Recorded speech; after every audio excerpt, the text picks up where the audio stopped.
নয়না, আজ তোর পছন্দের পনির করলাম, অফিসে যাবার আগে খেয়ে যা। উফ দিদি, তোমার রান্না এরকমই হয় যতই চেষ্টা করো। আমার জিভ কিন্তু এখন বাইরের খাবার খেতেই অভ্যস্ত। আচ্ছা বুঝলাম, না খেলে ফ্রিজে রেখে দেবো। মেঘলা, তুই এত সহ্য করিস কেন?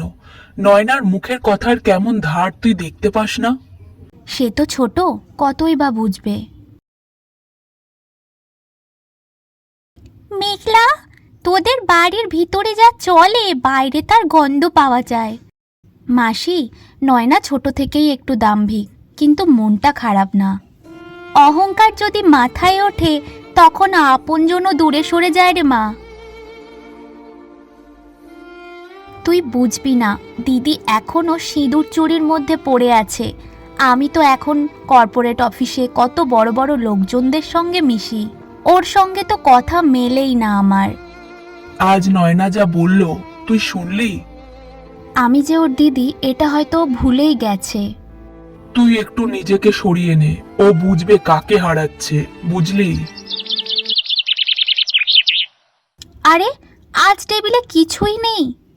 মেঘলা আজ সকালে কিছু বানায়নি, একটু অসুস্থ লাগছে ওর। উফ, একটা রান্না করে রাখতে পারে না। দিদিরা চুপচাপ সরে যায়, কিন্তু একবার ভেঙে গেলে গলার জোর নেই, তবুও সম্পর্ক ভেঙে পড়ে মা। দিদি, তোর কি শরীরটা খুব খারাপ? না রে, তুই ঠিকমতো খেয়েছিস তো? আমি জানি আমি অনেক ভুল করেছি। তুই যদি সত্যি বুঝে থাকিস তাহলে কিছু বলার নেই। তুই আজও আমাকে দোষ দিলি না, এজন্যই আমি তোকে আজও হারাতে পারি না। এই রকম বোঝাপড়া থাকলে সংসারে গন্ধ মাটির আর গন্ধ মায়ের ভালোবাসার হয়।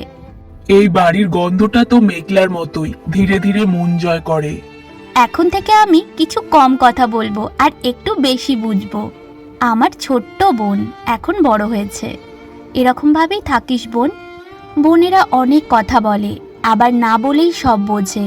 অহংকার অনেক কিছু ভাঙতে পারে, কিন্তু ভালোবাসা তা আবার জোড়া লাগিয়ে দিতে পারে।